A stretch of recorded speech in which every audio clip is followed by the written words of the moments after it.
Coventry Blaze 4, Dundee Stars 5. Bit of a weird one tonight, wasn't it, Sam? It was. Some parts we looked really quite compelling, and then other parts we looked really, really shaky.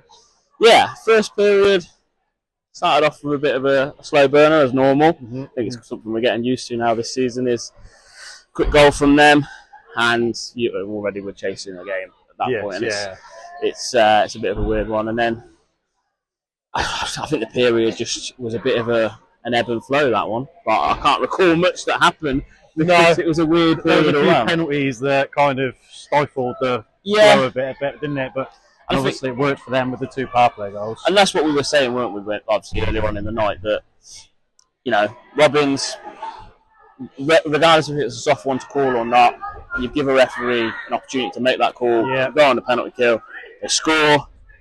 Then obviously a little bit later on in the game, same thing happens again. We give another cheap little penalty away, in my opinion. The Sauceman trip, again, it's just one of them that the referee's going to see it and he's going to call it. And then, you score from it. Yeah, you're making the ref make a decision and stuff like that. And we'd be shouting and screaming for it the other way. So 100%. But we'll touch upon it now because obviously I tried to keep this as structured as I did the last time we did one of these, where we went through period by period. But one about, obviously, the referee's making a call. What I didn't like tonight from a referee perspective, and I want to say it now to get out of the way so I don't have to talk about it. The first period, he made the calls and they were right calls. There was no issues with any of those calls. I will never say you shouldn't have called this or we shouldn't have called that. But in the third period, they make a single penalty call. No, but that's not just the officials having the night. You go through every level of hockey. As soon as the game's getting a bit tight towards the end, the 1-goal game, they always put the whistles away. The whistle does disappear, yes. Admittedly it does. But 2 excellent goals from Vertinen. That third one, I didn't even see it. He left his stick and it was in the back of the net in a blink of an eye. The first one was an absolute rocket from the blue line. And I think it just went through a crowd of bodies, and that's how you end up scoring because the referee was just unsighted. And it was a brilliant one to get as the first one on the net. And then that second one, I said it. Oh, it was a bomb. It was another rocket from him again. And I said it to you and Luke. Obviously, Luke's unfortunately had to shoot off home. So I said it to them earlier on in the game. I think it was after the first period, or was it just after the second period? I can't remember when I said it. It was the first. It was on that 5-on-3. Towards the end of the 5-on-3. And I said that he took up a very much like a dry-sidle stance. Yeah. He was very much in the circle, left alone, stick cocked and ready to go. All them type of goal scorers, Ovi as well, they've always got their stick up ready. They have. Sat in the little circle. They're just in a place that they don't move. They plant their feet. Their knees are bent, sticks cocked, ready to go, and it was an absolute peach of a pass, tape to tape, bang, in. And not many keepers are saving that. No, 100%. And I think even the keeper acknowledged that was a rocket. Yeah, straight away he was like, did that actually go in? After one, you're feeling pretty decent. Yeah, you've come back twice. Yeah. Didn't we go 1-0, 1-1? 1-0, 1-1, 2-1, 2-2. Yeah, so you're showing that you can fight back in that period. I thought our first period was one of our better periods I've seen us play recently. I thought the first period, still shaky in our own zone, still chasing, but I thought with the puck we were a lot better in that first period. Yeah, we were a lot better. And, big shout-outs to some of the players in that period that I thought stood out for us, which was Vertinen's at the back end. Hopkins, again, putting in a shift. Just didn't want to give up on anything. Gleason's hard work. It was his hard work, I think, that got us the 5-on-4 power play. And then obviously we got the one in the 1 on that, well. But it was him and Ruffin hard work. Because it was at the end of the penalty kill. Yes. We had the penalty kill, their hard work. They drew the penalty straight away. We went straight from a penalty kill to a power play. Yeah. No, good effort from them all round. But you can't moan after that first period. No. And then the second period happens. And that's the one where I think we both, and I think Luke also said, was probably the sloppiest period of hockey. We've got to be more careful with the puck. Yeah. We've got to take better care of it. There's a lot of sloppy passes, a lot of turnovers. Yeah. Yeah, I said to my mum halfway through that second, the game could have been out of sight in a 2-minute period where we turned them over. Yes. Stuart made some blinding saves, absolutely saves to keep us in it. Yeah, absolutely. I think he even did. Was it even in the first as well? He made some absolute storming. He was very unlucky with the second power play one. Yes. He made a great one, but unfortunately, it just landed straight back on the player's stick. So. And before they got their second as well, just going back a little bit to the first period, he made an absolute worldie of just sprawling across the net save, and he got his glove across to it. And I'm going right-handed when he's a left-handed catcher. So yeah, but absolute worldie. He was on form tonight, and I think he was just a bit unfortunate that there was 5 goals put up against him. Yeah, his stat line will look a lot worse than what we actually showed tonight. Like 100%. He made some cracking saves, which kept the game tight and kept us within a chance. Definitely that's what you ask for from your goalie at the end of the day. They're going to concede goals, but keep us in it. And that's it. And you go into that second period, 2-2. Again, Dundee get a goal, which came from a sloppy bit of play. And Not you're being careful with the puck.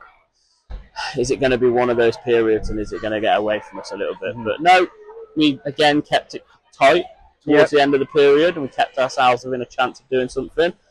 And did we go in that period on a power play? We had about 1 minute 20 left in the third period at the start of it. So. And did we score on that power play? Yeah, Gleeson, tip. That was it, yes. A lovely feed by Mishmash to find his stick.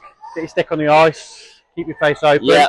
Straight through the 5-0, not many keepers are saving that. No, there's different ways of scoring, and we had obviously a slap of run for Tannen, and then just a nice little redirect from Gleeson. Yeah, and then the downside to that is you get yourself back in the game, you're 3-3, and a little bit of a sloppy pass from behind the net, and it's hockey 101, and it really bugged me, this goal, because I'm sat there and I'm thinking, don't play this pass. And I don't know who it was, and I won't name it even if I did.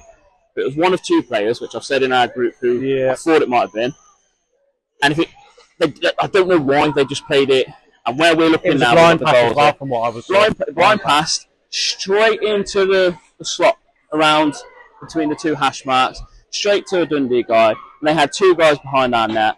Lovely pass down. He steps out. Stewart takes a little bit of a nibble, but I don't think he left himself open. And then they put a back stick.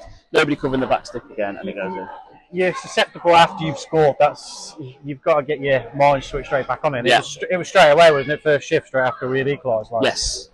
We were buoyed. We were going for it, and then all of a sudden, you just felt a bit of in the crowd. A bit deflated. We're going to cut the third period talk short. We've got assistant coach Coltyn Bates with us. Coltyn, pleasure. Hey, how are you? I'm good. How are you guys? You've only got 50% of the podcast tonight. You're lucky. You've got the better looking ones. We've had a question come in from one of the lads who isn't here tonight. I didn't know this, and it got me by surprise. Why are you so good at Connect 4? I don't know. That's a good question. I haven't played very much, but I do enjoy playing. So I didn't even know that you were like a champion, as he called you, at Connect 4, and he says he wants a game against you. I think that's a bit exaggerated, but I always welcome a game, though, for sure. There you go, Dan. When you're watching this, you've got a game on your hands. Sam?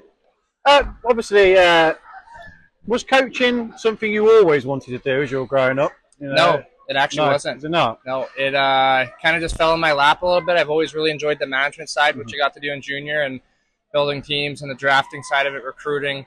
That's something I've always really enjoyed. And just a good mentor of mine kind of told me, like, you got to kind of do both early on in the career to kind of really understand it. Yeah. And then I got to do that, obviously. I did both. And now that I've been on that side of it, and I'm a big relationship guy, and it's something I think I've really enjoyed about it, is seeing guys grow. And obviously pro's different here now, but, even in junior, watching guys kind of whatever their goals are, whether it's scholarships or advancing to different leagues, being able to be a part of that journey and help guys move on for that stuff. And even here, right, everyone's got different goals at this stage of life. So trying to maximize whatever those goals are for them is pretty rewarding. Yeah, good. Nice. Yeah. Didn't you mention about scouting as well? Yeah. How would one get into scouting? I love watching the game, and I love being able to pick at people's games and see it. And it's something I've always been interested in. Obviously, you got yourself into coaching. How would someone look at getting into? Yeah, honestly, I think just the people that I've seen do it, and I mean, even for me before I got into it, I think just constantly studying and following the games and doing your own notes and kind of just being a bit vulnerable and putting them out there, talking to people about it, letting people know your thoughts and kind of getting feedback too, to see what they think and how they evaluate and how they get to the situations they get. So I don't know. Yeah, that's a tough one. It's not as black and white. I think for guys that I've seen that do really well, they kind of just do it behind the scenes and make it known and keep telling people about it and talking to other hockey guys about it. And then before you know it, you maybe end up in whatever situation you want to be in. There we go. And that's what I'm going to start doing. I'm not going to do the traditional, you're the first time over this side of the pond, what's your experiences? I'm going to switch it up a little bit. What was your biggest shock coming into this league? Biggest shock? Outside of the rink or in the rink? Do both if you want. Outside the rink would probably be the driving. Wrong side of the road. Right, so that always gets people coming over here. That'd probably be the biggest surprise off the ice. On the ice, honestly probably just how good the hockey is. I've always known it's a really good league, and one of my best friends actually plays on another team we just played tonight. So I'd watched some of his games last year and was always really impressed. But I think when you get to be here in person and see it live, and the margin for error is just so small. So I think that was probably the biggest takeaway right away, was just that everyone's so good and the depth is so good in this league. And I think the UK has done a really good job. It's why it's one of the better leagues in Europe. So good answer. I like that. But I'm going to go a little bit more. I'm sure some people go. Obviously, we've had Robbins come in this week. Hasn't been going brilliant for us lately. Are we looking to maybe get any more bodies in, or we're hoping change will come from an internal aspect? Yeah, I don't know. I mean, honestly, just with the game finishing, head's not really there. But I think we believe in the group, and obviously with a bunch of injuries right now, we're not a group that makes excuses, and we really believe in our group. We've proven we had a good Challenge Cup. Finished third there, second, whatever that'll end up shaking out to be. And like you said, obviously right now we're in a little bit of a slump. We played great last night, got a point, probably deserved 2, and then our consistency right now is just kind of not there. So yeah, I don't think we're really looking on the outside to find the answer, because I don't think that is the answer. Obviously with Robbins coming in, I think for the first 2 games being thrown right into the fire, he's been really good. And like I said, just with the injuries, we kind of needed that, right? That wasn't so much of we need to bring somebody in to get somebody out of here. It's more of just bodies type of thing. So that's kind of where we're at right now. Sport, isn't it? There's ups and downs. Yeah. It happens to everyone. We've all got to go through it at some point. So hopefully this is our down and we can pick it back up again soon, like we did in the Challenge Cup. Hopefully we can get the tough fixtures out of the way in the next couple of weeks, and we get some points out of them, and we can go on a bit of a run and hopefully turn it around. And, Pleasure, Coltyn. It's been an absolute pleasure. Thank you for joining us. Yeah, thanks, guys. Thank you. Yes, thank you. Nice. I like the answers. So. Right, let me click this back on so we'll go back. Where were we? We're just going into the third. We had our second period that we weren't too impressed with. And it was, touching upon it again, the 4th goal. We mentioned their 4th goal. Obviously came from a bit of a sloppy play. Yes. And the 5th goal. I think, again, I won't name names. We all saw the game if you were here tonight. If not, and you've watched the highlights, you'll see it. Turnover on the blue line. Again, it's what I'm saying. Careful. We've got to be more careful with the puck. That puck is like your baby. Exactly. Literally. Take the best care of it you can. Yeah, it's like an egg. Going back to Mighty Duck days, it's your egg. And that's it. It's just sloppy play, and they just come into zone. I think we were 6s and 7s. We couldn't really get stabilised in that particular situation, and puck ends up in the back of the net. And again, through no fault of Stuart, in my opinion. I don't think he did anything wrong tonight. I don't think you can put any of the goals on Stuart tonight. I would say out of the 5 they scored, 3 were very well worked, and 2 came from our own undoing. Which cost us. And I get some people will say, "Oh, we shouldn't be allowing people in front of the net on the power play." But that's what's going to happen. They've got an extra body. It's going to happen. Exactly. That's just some people's makeup. That's how they put the power play. We always go back to a long time ago. I remember when Payet was on the power play. Just go in front of the net. I don't want you touching the puck. Just blind the keeper. Yeah. And sometimes it works, sometimes it doesn't. And unfortunately for us tonight with that first one, it worked for him. It worked. It worked a couple of times tonight. But again, 5-3 at the time. Gleeson gets another good goal for us, and I think this weekend 4 goals. 4 goals. Yeah. I don't know if he got any assists yesterday. I don't think he did. And I don't think he got any tonight, as far as I'm aware. But still, a minimum 4-point weekend for him, and I think he's slowly starting. I called it at the start of the season, and I picked him as my not man of the match. I picked him as my player of the season for my top goal scorer, and he's slowly proved me right. Well, we've picked him up on this podcast quite a lot since day one, and even if he wasn't getting the goals, his work rate and his pure doggedness. Fans aren't stupid. Fans know what they're looking at. To see somebody who gives it all. That's why a player like a Grayson Constable, Talberg, and now Gleeson, that's why they become fan favourites, because they've worked their backsides off. Yes. Unfortunately for Gleeson, he's getting just rewards at the moment with the goals he's scoring. Yeah, so 2 good goals last night. Long may that continue. And again, 2 decent goals again tonight. Like I said, 4-point weekend at minimum. So long may it continue. And please do. Matthew Gleeson, because I'd like to win the top goal scorer from the end of the season. Got the belt. Yeah. So I suppose it's only really us to pick a man of the match. Officially, Burtonen. I was surprised. I know he scored the 2 goals. Okay. But sometimes people get blinded by goals. Yes. Defensively, I've always said it's a team concept. Yeah. But we do get chasing a lot around there. Yeah. So he did well on the offensive side of things, but I think as a group of defensemen, I didn't think we weren't as brilliant tonight. So no. That's my only reason why I wouldn't have given him my man of the match on the defensive side of things. But you know, if he can put up 2 goals every night, then I'm not going to be worried about the defensive side of things. You know what I mean? He's putting rockets in like that. I'm not going to moan, and certainly not going to get in the way of one either. Yes, no. So you pick it.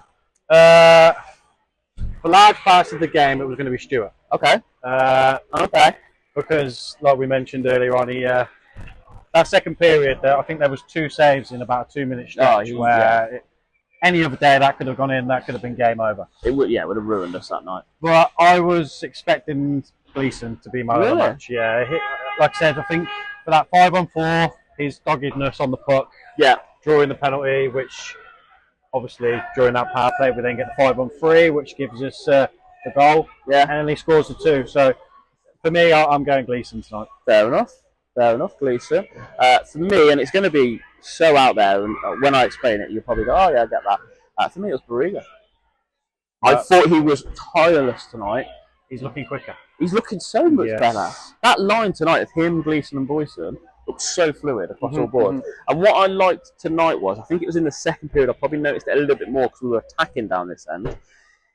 There was a bit where he'd come down the right wing, someone carrying the puck was coming down the left, and they coughed it up and it was a turnover. But he span straight away on his bike and he busted his balls to get back, basically. And I thought, you know what, fair play to you, because a few weeks ago we'd have been sat here going, yeah. Well, we've picked him up on our live podcast. Yes. We've said on there we need him to be one of our best players. No, I can agree with you on that, because he's looking quicker, he's looking more confident on the puck. Yeah. He obviously had that stinger off the post as well tonight. Oh, yeah.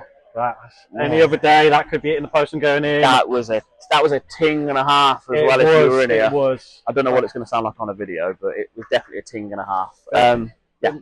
I can see why. Hopefully, you know, the points start coming for him, because as we mentioned, he got a goal last night. Vitally important to his team. He got a goal last night. Be one of our best players. You know, the goal in Belfast last night was hopefully a bit of a turning point in getting a couple of goals now, and he looked better tonight for me. But yeah, the goal last night, like, I think any other night he's not having that chance. No. He's taking a tripping penalty probably and trying to go for a power play, but he stayed with it last night. But tonight, tireless, up and down the ice, getting away shots, blocking lanes. I think there were a couple of times where they had shots, he put his stick just in front as well, some nice stick checks. So yeah, fair play. So he's my man of the match tonight. I know Dan messaged in the group, but we always said the rules were if you open the game, you make a decision. He was going to pick Vertman anyway, just because of the goal. Yes, so we wouldn't count it. So yeah, we'll go with Breda for me, Gleeson for you. And I think that about wraps it up for this week. Yeah, hopefully we can start picking up some wins. Well, we've got Manchester away next Saturday. We haven't done very well there recently. Nope. And then we've got Sheffield at home. Great. Yeah, last two home games is less said the better. All right, thank you for everybody. Yes. I think we've got to do it because only the two of us will blast it off each other. We've got to like, follow, comment, subscribe. Woo!